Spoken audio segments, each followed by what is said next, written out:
Hello everyone, welcome back to this new video with me Kirti. Today I'm going to make this cute London phone booth miniature using the products from CrafTangles. I found this cute DIY kit for London phone booth. I wanted something for reminiscence of my beautiful London trip, and so I decided to do it. I have used only chalk paint from CrafTangle and black gesso.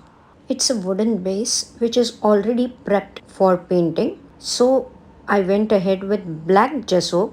I wanted deep red color for my phone booth, and so I turned it into black using black gesso by CraftAngles, and I simply assembled it. Little bit of finishing with black chalk paint and it was all set to go.